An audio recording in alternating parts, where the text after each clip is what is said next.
Assalamualaikum warahmatullahi wabarakatuh. Bismillahirrahmanirrahim. Mudah-mudahan pada sehat 8 November 2020. Eh, Jangan pernah patah arang, jangan pernah menyerah. Eh, Harus terus tiap hari berusaha. Kalau belum berhasil, itu bagian daripada proses supaya Anda lebih kuat lagi, lebih siap lagi, dan itu harus dilakukan oleh seluruh bangsa Indonesia ini. Hanya kita perlu belajar lebih jauh ya, lebih cerdas, karena kadang-kadang kalau nggak sadar kita nggak ngerti gitu kan, bahwa sebenarnya bangsa-bangsa ini terus tiap hari bertarung dan saling mempengaruhi gitu kan. Nah, yang kalah pengaruh, kalah kekuatan, maka dia akan dikuasai, tersingkir atau dikendalikan gitu kan. Nah, kita harus bisa menjadi bangsa yang mandiri, bangsa yang kuat. Nah, oleh karena itu kita harus ngerti permainan-permainannya. Tapi dari yang paling sederhana aja dulu pada saat episode ini.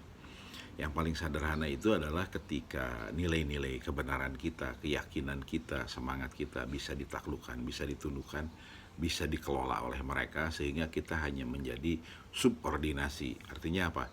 Kita tidak bisa tembus lagi gitu kan, tetapi ada di dalam kerangka itu gitu kan. Misalnya contoh lah, yang paling hebat nih di dalam ini pun gitu kan, Anda hanya bisa nih, kalau kita bicara YouTube gitu, YouTube tuh hebat, luar biasa, tetapi mereka punya aturan, dan kalau Anda di luar aturan itu Anda nggak bisa gitu kan. Artinya apa? Anda hanya bisa bermain di putaran itu gitu kan, nggak bisa keluar dari situ. Begitu juga di Facebook, begitu juga yang lain-lain. Nah, yang paling mendasar adalah kalau kita dalam bicara sekarang, ketika kita ingin merubah dari politik kekuasaan menjadi politik untuk kesejahteraan, politik untuk kemanusiaan, politik untuk lingkungan hidup, yang paling dikendalikan hari-hari ini di seluruh dunia adalah keuangannya. Karena dengan keuangan inilah maka energi itu bisa banyak dilakukan. Nah, contoh misalnya Indonesia hari ini harus jujur, bahkan di seluruh dunia harus jujur, belum menemukan pola yang bisa diterapkan oleh Cina dan Amerika Serikat. Amerika Serikat itu hutang luar negerinya, hutang negaranya, hutang luar biasa besar. Kalau nggak salah sampai beberapa tahun yang lalu saja sudah sampai 13 triliun dolar gitu kan. Tapi tetap bisa maju, bisa besar, dan uangnya itu dipakai di seluruh dunia. Nggak bangkrut itu kan, tetap muter. Nah, di sisi yang lain juga China, Tiongkok gitu kan, sejak 89 itu kan bukan negara kaya gitu kan, dengan trik dan cara tertentu yang saya kira juga belum kebuka, belum dipahami. Itu dia bisa tumbuh luar biasa dan sekarang menjadi bersaing dengan Amerika Serikat gitu kan, di antara 1 dan 2 gitu kan. Ini besar sekali. Nah, kita sebagai bangsa Indonesia sekarang masih ngandalin hanya ngutang luar negeri, terus ngandalin pajak gitu kan, yang menurut saya ini ada di lingkaran-lingkaran yang dikendalikan oleh mereka gitu kan. Nah, contoh misalnya dulu ketika Amerika setelah Perang Dunia Kedua, mereka menerapkan Bretton Woods gitu kan. Dolar itu dikaitkan dengan emas, terus kemudian juga minyak harus pakai pakai dolar, jual belinya, transaksinya. Kemudian juga mata uang dunia itu dolar, pinjaman luar negeri itu dolar gitu kan. Itu dikunci dan beberapa negara menyetujui. Nah, akibat pola seperti ini gitu kan, maka tumbuhlah dia luar biasa gitu kan. Dalam 50 tahun ini luar biasa banget tumbuhnya. Nah, sejak tahun 50-an atau 70-an lah ya, dari tahun 50-an sampai, padahal tahun 30-an itu, tahun 29 tahun 30 itu Amerika resesi besar-besaran. Tapi setelah itu kemudian Perang Dunia Kedua sampai tahun 50 lah katakan begitu, selama 70 tahun mereka tumbuhnya besar sekali. Nah, Cina itu baru tumbuh dari mulai tahun 89, sekarang juga sudah luar biasa. Nah, kita itu sekarang harus mampu menerobos sekat-sekat itu gitu kan. Jangan lagi kita bermain misalnya tambang yang hanya walaupun menguntungkan gitu kan, lumayan bisa bikin banyak orang menjadi kaya dan sejahtera kita lihat, tetapi ketika 1 ton hanya dihargai 40 dolar gitu, 1 ton hanya 80 dolar, ya lumayan juga gitu, jutaan dolar, tapi lingkungan habis, rusak dan yang lain-lain, dan tetap kita ditakar. Nah, kita harus keluar ini. Bukan berarti meninggalkan, menyerah di situ, tapi harus keluar.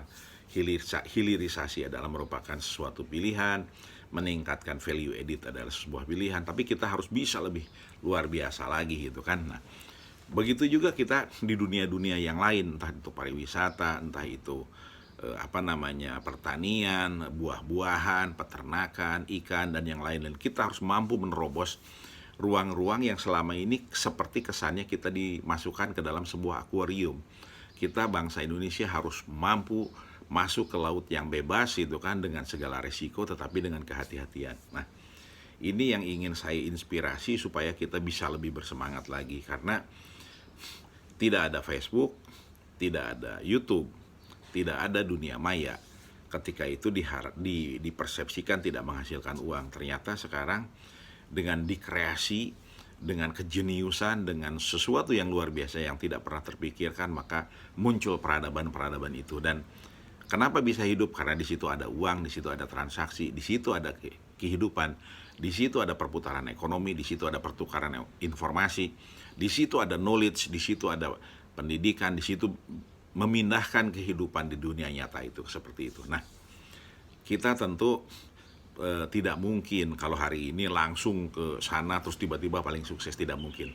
Tetapi mulai hari ini, mulai kemarin-kemarin gitu kan, yang bagi yang udah mulai itu harus makin yakin bahwa kita harus menciptakan sebuah dunia baru yang ada dari kekuatan kita sendiri gitu kan. Nah, yang paling sederhana tadi saya bilang, kita mulai dari perekonomian dulu itu kan, kemudian juga jati diri bangsa ini. Nah, jadi itu yang paling penting, yang paling sederhana yang saya harapkan sebenarnya segera diterobos. Nah, yang paling sederhana, kita mesti jujur. Ketika bilang miskin, jangan dibilang kurang sejahtera, miskin aja. Ketika bodoh, ya bodoh aja gitu, jangan dibilang belum pintar, belum tahu gitu kan. Nah, tetapi kita selalu memperingati dengan sopan santun, dengan cara yang baik gitu kan. Banjir itu bilang banjir aja, bukan genangan gitu kan. Jadi apa adanya, ya itu banjir gitu kan. Nah, kemudian juga ketika ada orang bilang tanah ini kan soal perdata, kenapa sih mesti ada pidana dan yang lain-lain? Itu bahaya juga gitu kan. Kenapa? Karena di seluruh dunia itu orang rebutan tanah. Bangsa yang kehilangan tanah akan terjajah. Bangsa yang kehilangan tanah airnya itu tidak akan punya kedaulatan, dan itu akan bangsa yang ngapung kemana-mana nggak jelas itu kan. Jadi ini tidak boleh gitu kan, ketika ada yang bilang bahwa ini perdata, ini segala macam dilemahkan, itu adalah melemahkan kebangsaan kita, melemahkan kedaulatan kita gitu. Kita harus berhati-hati terhadap orang-orang yang seperti itu gitu kan. Jadi ini tidak ada korupsi kok, ini hanya maladministrasi gitu kan. Itu bahaya, negara bisa hancur. Kenapa? Karena mari kita lihat sekarang lebih terbuka lagi. Persoalan-persoalan di negeri ini itu kalau kita teliti lebih jujur, itu melibatkan dalam tanda petik konspirasi, atau bahasa yang lebih terbuka itu ada mafianya. Mafia itu pasti ada orang di luar, ada pemodalnya, ada yang besarnya, ada yang di dalam pemerintahannya, dan ada pejabatnya, dan ada yang lain-lain. Sampai sejauh mana itu, inilah yang mulai harus dibuka oleh bangsa ini gitu kan. Tidak dengan marah-marah, tidak dengan caci maki, tidak dengan ingin merusak, tetapi marilah kita buka ini semua demi transformasi. Jadi yang dulu-dulu itu adalah yang dulu menyengsarakan itu harus diselesaikan, tetapi ke depan semuanya harus maju ke depan. Nah, itu mulai dari berbagai bidang, ini harus dibuka. Mulai tadi yang saya mulai misalnya pertanahan, itu seperti apa, sampai ke perumahan, sampai ke tambang, sampai ke perkebunan dan yang lain-lain, itu dibuka. Mulai dari tingkatan yang paling, misalnya untuk perumahan itu dari kelurahan, kecamatan, wali kota, bupati, gubernur gitu kan kalau yang di Pemdanya. Begitupun untuk di BPN-nya gitu kan, mulai dari juru ukur, administrasi apa segala macam, kantah apa, direktur segala macam dibuka itu. Begitu juga di polisinya gitu kan, mulai dari tingkatan polseknya, polresnya, kemudian juga poldanya, sampai Mabes Polri-nya gitu. Itu dilihat supaya terbuka. Begitu juga di kejaksaan, begitu juga di pengadilan dan yang lain-lain. Nah, ketika ini sudah terbuka, maka bukan untuk mencelakakan, tetapi inilah yang harus ditransformasikan supaya ke depan bisa selesai, nggak salah-salahan. Siapa orang-orangnya jelas, di mana persoalan-persoalannya jelas, dan tidak terus berputar, tetapi ini diungkap kepada seluruh bangsa Indonesia, terutama kepada yang berkepentingan dan yang punya kewenangan supaya itu diselesaikan. Itu misalnya di tanah. Begitupun juga nanti buah-buahan. Siapa, bagaimana prosesnya, kemudian mafianya seperti apa, diteliti lagi, mulai kayak tadi lagi tuh dari daerah, di perindustriannya, di perdagangannya, kemudian izin ekspor importnya, bea cukainya, dan yang lain dibuka semuanya. Tapi intinya bukan untuk mematikan. Kalau sekarang mereka bisa memasukkan buah, kalau di Indonesia tumbuh perkebunan-perkebunan buah-buahan, gantian mereka lah yang kita tugasi untuk ngekspor gitu kan. Tapi intinya seperti itu. Begitu juga di beras, begitu juga di gula, begitu juga di perikanan, begitu juga di berbagai macam hal, termasuk pertambangan, tadi saya sampaikan perkebunan, kayu, dan yang lain-lain. Buka itu semua, tetapi tujuannya adalah mari kita bersama-sama sekarang bersepakat, bersemangat, berniat yang baik bahwa sudah saatnya negara kita ini harus bisa jauh lebih maju daripada saat ini. Nah, teman-teman dan para sahabat yang mulia dan dimuliakan Allah, kita jangan pernah sekali-kali membatasi diri kita, keluarga kita, komunitas kita, dan bangsa kita. Misalnya menyatakan kita adalah bangsa yang tidak akan mampu. Menurut saya tidak. Bangsa ini adalah bangsa yang mampu, tetapi kita itu karena pernah sekian ratus tahun dijajah, kemudian dikecilkan, kemudian dibatasi, kemudian dikurung, kemudian dikerangkeng, dihabisi, sehingga kita melemah. Nah, padahal kalau kita lihat bangsa ini adalah bangsa yang luar biasa, orang-orangnya, komunitasnya, dan segala macamnya. Nah, tetapi kembali lagi persoalan-persoalan tadi itulah yang mengganggu kita. Nah, kita sekarang sebagai sebuah bangsa perlu membuka ini, perlu mempelajari lebih detail lagi dan konkret-konkret saja gitu kan. Nah, kunci dari semua ini adalah kita tidak lagi fokus rebutan kekuasaan. Jadi rebutan kekuasaan itu sudah pasti dan sudah jelas di berbagai belahan dunia, itu hanya akan menghancurkan sebuah bangsa. Jadi prosesnya harus dijaga, siapapun yang jadi di situ dihormati, diinformasi, dipaksa untuk berbuat baik, diinisiasi untuk melakukan hal-hal yang terbaik, sehingga siapapun yang jadi pemimpin di negeri ini akan punya kebanggaan, akan punya legacy. Nah, kenapa penting? Karena hari-hari ini kalau kita melihat lebih jauh lagi, terkesan setiap generasi presiden pertama itu musuhan sama generasi presiden kedua. Generasi presiden kedua musuhan lagi dengan yang berikutnya. Dan terkesan saling mengecilkan dan saling mencari masalah. Padahal itu semuanya adalah pemimpin negeri ini. Kita hormati kelebihannya, kalau menurut saya. Kita lihat kekurangannya untuk diperbaiki oleh generasi berikutnya. Bukan kita tidak melihat kelebihannya dan kita hanya mencaci maki para pemimpinnya dan keluarganya. Menurut saya itu kurang tepat. Jadi kita hormati keberhasilannya, kita pelajari kekurangannya, dan kita semangati bangsa ini untuk terus memperbaiki, sehingga makin hari makin baik. Nah, ini penting. Kenapa? Karena semakin hari bangsa itu harus semakin solid, makin bersatu. Indonesia ini sudah jelas kepulauannya saja 17 ribuan. Suku bangsanya bisa juga ribuan, bahasanya bisa juga ribuan. Banyak sekali, dari mulai Pulau Sabang, Weh, sampai Maroke, dari Miangas sampai Pulau Rote. Besar sekali lautnya, besar, potensinya besar. Jadi para sahabat, adik-adik, anak-anakku, bangsa ini terlalu banyak yang bisa dikerjakan, terlalu banyak yang bisa memakmurkan, terlalu banyak yang bisa menjadikan negara ini besar. Tetapi kenapa sampai hari ini belum terjadi? Menurut saya persoalannya adalah kita tidak fokus membesarkan negara ini. Kita tidak fokus membangun kesejahteraan. Kita tidak fokus membangun keunggulan. Tetapi menurut saya kita lebih fokus bertarung sesama di antara kita. Pertarungan sesama anak bangsa itu melelahkan. Pertarungan sesama anak bangsa menghabiskan energi. Pertarungan sesama anak bangsa membusukkan. Nah, tetapi ketika kita bersama-sama melakukan kompetisi untuk memakmurkan bangsa ini, memajukan bangsa ini, maka siapapun yang akan melakukannya akan mampu melakukan kemakmuran, keunggulan, dan keberhasilan, walaupun kelasnya beda-beda, komunitasnya beda-beda, tahapannya beda-beda, tetapi semuanya membawa keberhasilan. Jadi saya ulang lagi, sudah saatnya bangsa ini hari-hari ini merubah politik dari perebutan kekuasaan menjadi mewujudkan kesejahteraan, mewujudkan keunggulan, mewujudkan keberhasilan. Mewujudkan keberhasilan itu dilakukan dengan konkret, dengan keberhasilan.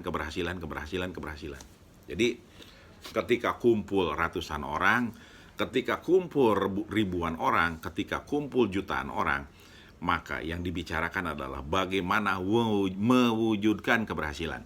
Jadi saya ulang lagi, yang paling penting adalah sekarang mulai dari 10 orang berkumpul, 5 orang berkumpul, 100 orang berkumpul, 1000 orang berkumpul, 1.000.000 orang berkumpul. Yang dibicarakan, yang diusahakan adalah bagaimana mewujudkan keberhasilan.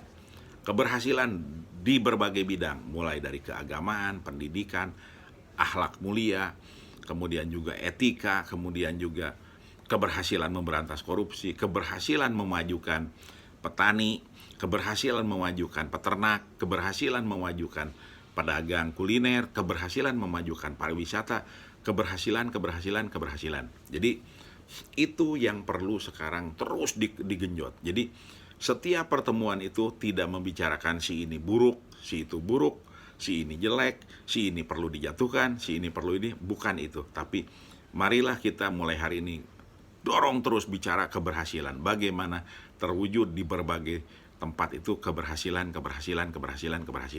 Jadi di dalam mindset kita adalah kita buka peluang, kita buka kesempatan, kita buka berbagai macam hal itu keberhasilan. Nah, oleh karena itu di KPK juga, di penegak hukum juga, di kepolisian juga, di berbagai penegak hukum itu adalah keberhasilan memberantas mafia.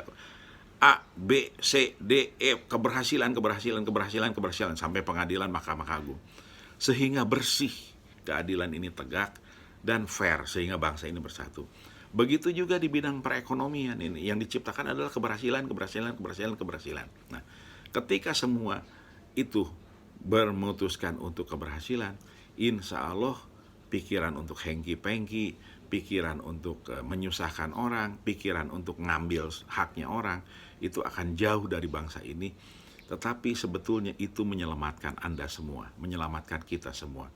Ketika kita jauh dari korupsi, ketika kita jauh dari memakan haknya orang, maka kita akan selamat dan bangsa ini selamat. Nah, ini kelihatannya sederhana, tetapi kalau saya lihat, ini bisa jadi atau boleh jadi ini adalah problem yang luar biasa dari bangsa ini. Jadi, ketika kita berpikirnya untuk diri sendiri, karena kita takut tidak bisa membesarkan anak-anak dan keluarga, kemudian melakukan hal-hal yang tidak baik tadi gitu kan, itu akan mewabah dan segala macam, akhirnya saling ngunci. Nah, saya khawatir inilah yang berpuluh-puluh tahun membawa bangsa ini muter terus di situ, walaupun kita harus akui, karena tadi saya sampaikan bangsa ini terlalu banyak potensi untuk maju dan kesempatan, ini masih bergerak maju. Nah, dengan itu marilah kita mulai bersyukur bahwa hari ini masih ada, hari ini kita semua masih sehat, hari ini kita masih bisa bicara, hari ini kita masih bersemangat, hari ini kita bisa saling menyemangati. Nah, oleh karena itu, setelah kita melihat bahwa menerima keadaan sekarang, maka bukalah mata kita semua, bukalah hati kita semua, mulai hari ini semangat untuk melakukan keberhasilan dari lingkungan Anda sendiri, dari kemungkinan-kemungkinan yang paling ada. Nah, saya ingin menyampaikan kenapa kita perlu terbalik ya dari realitas yang sekarang berkembang. Karena menurut saya belajar dari peradaban, entah itu mulai dari Nabi Ibrahim, itu mulai lihat Nabi Musa, kemudian lihat Nabi Daud, lihat Nabi Isa, kemudian lihat Nabi Muhammad, dan berbagai Rasul utusan Allah diturunkan ke bumi ini untuk menerangi, untuk menyampaikan kebenaran-kebenaran. Dan yang terjadi adalah bukan menyampaikan kebenaran itu menyalahkan atau mencaci maki, tapi sampaikanlah kebenaran itu. Nah, di zaman dulu ketika memang di saat-saat tertentu umat manusia itu sudah tidak bisa diajak bicara, sudah tidak diberitahu, maka alamlah yang bekerja.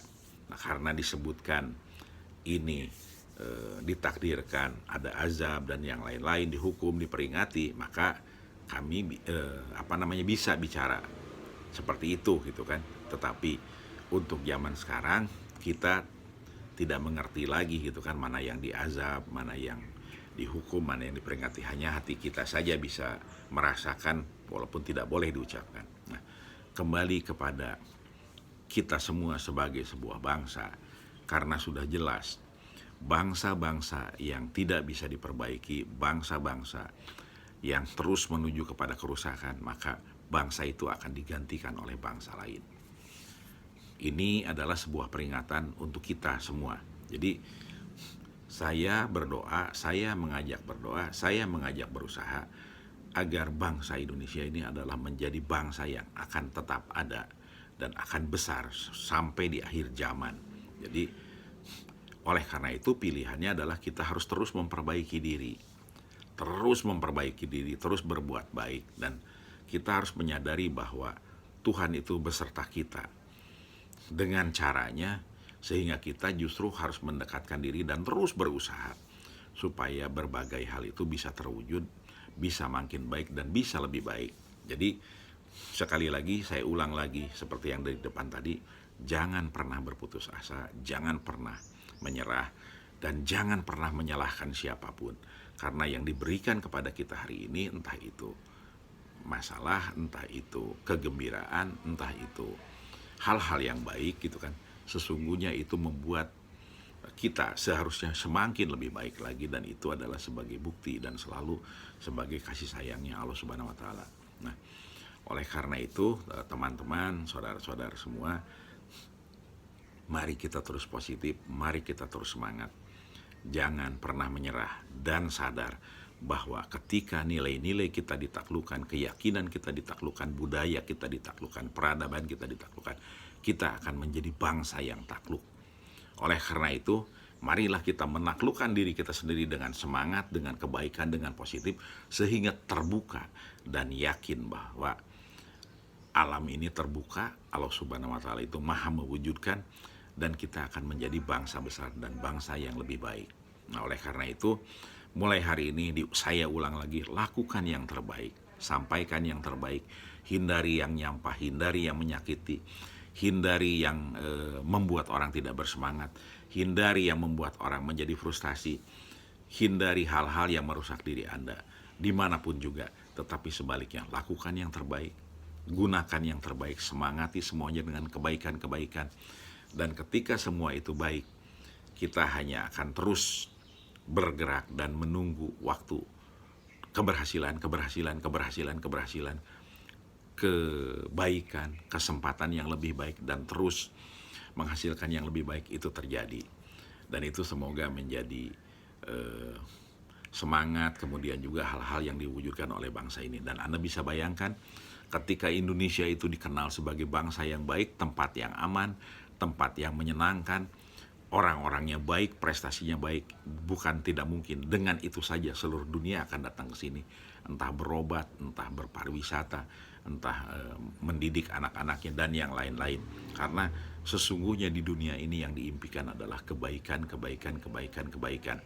Dan dengan kebaikan itu mudah-mudahan mendatangkan keunggulan, keberhasilan, dan kemaslahatan. Insya Allah ketika sama-sama kita melakukan ini, bangsa ini akan menjadi bangsa yang makin maju, menjadi bangsa yang makin besar.